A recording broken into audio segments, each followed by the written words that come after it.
छतरपुर जिले में ओलावृष्टि और तेज हवाओं के साथ बारिश होने से किसानों की फसलों में भारी नुकसान हुआ है। सुबह से ही ओलावृष्टि के साथ बारिश शुरू हो गई थी, जिससे खेतों में खड़ी फसलों को नुकसान हुआ। मौसम विभाग के अनुसार अगर माना जाए तो अभी छतरपुर जिले के बुंदेलखंड एरिया में सभी झीलों का मौसम आगामी 2 मार्च तक ऐसे ही मौसम रहने की उम्मीद जताई जा रही है।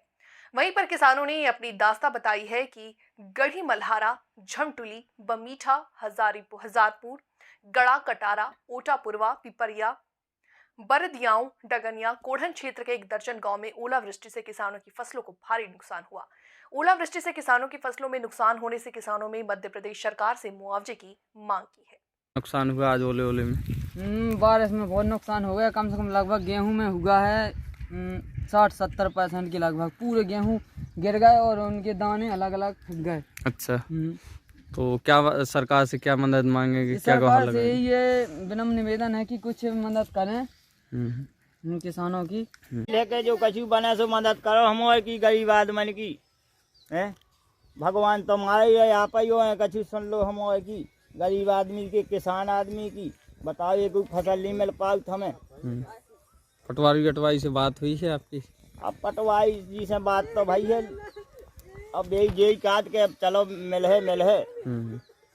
अब मिल जाए, हो जाए मेहरबानी पटवारी साहब की, सब जैन की, तो हम यहाँ कछु आधार बन जाए। नहीं तब का हम तो ये सलैया पंचायत में हुआ है, बहुत नुकसान हुआ है।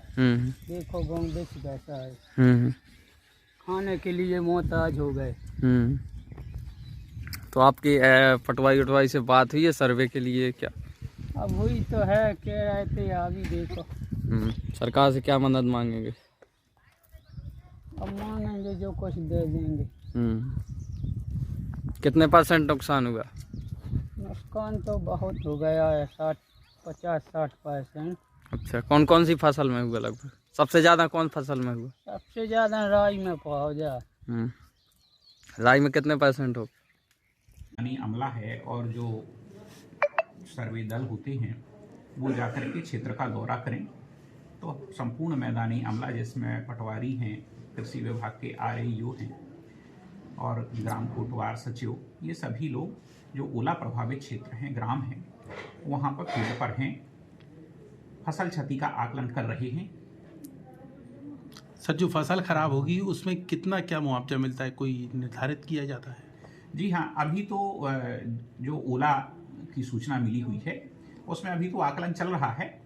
यदि फसल क्षति 25% से अधिक होती है तो RBC 64 के प्रावधानों के अनुसार उसमें राहत राशि देने की का प्रावधान है। छतरपुर जिले में पिछली दफे और अब की बार कितने गांवों में ओलावृष्टि हुई है लगभग? पिछली बार भी 6 ग्रामों में ओलावृष्टि हुई थी। एक्चुअल में ओलावृष्टि तो इससे भी अधिक गांवों में हुई थी, पर 6 ग्रामों में एक एविडेंट फसल क्षति थी जिसकी जानकारी हमें प्राप्त हो गई है। और इस बार कुल 31 यानी 31 ग्रामों में ओलावृष्टि हुई है। इनमें अभी कितनी फसल क्षति हुई है ये रिपोर्ट आना अभी बाकी है। किस तरह से टीमें बनाई जा रही है प्रशासन के द्वारा, किस तरह से इनका मौका मुआयना करवाया जा रहा है? देखिए, जब कभी भी प्राकृतिक आपदा आती है तो उसके लिए प्रत्यक्ष से निर्देश देना आवश्यक नहीं होता है, बल्कि शासन के स्टैंडिंग निर्देश हैं जो RBC 64 में उल्लिखित हैं कि हमारे राजस्व विभाग का पटवारी, पंचायत विभाग का सचिव और RAO कृषि विभाग का ये सर्वे दल के सदस्य होंगे और ये खेत खेत पर जाकर के क्षति का आकलन करेंगे। तत्पश्चात एक जो सूची बनेगी, सूची को पंचायत में चस्पा किया जाएगा, उस पर दावा आपत्ति ली जाएगी और वो निर्विवाद होने के बाद फिर उसमें राहत राशि आवंटन की कार्रवाई की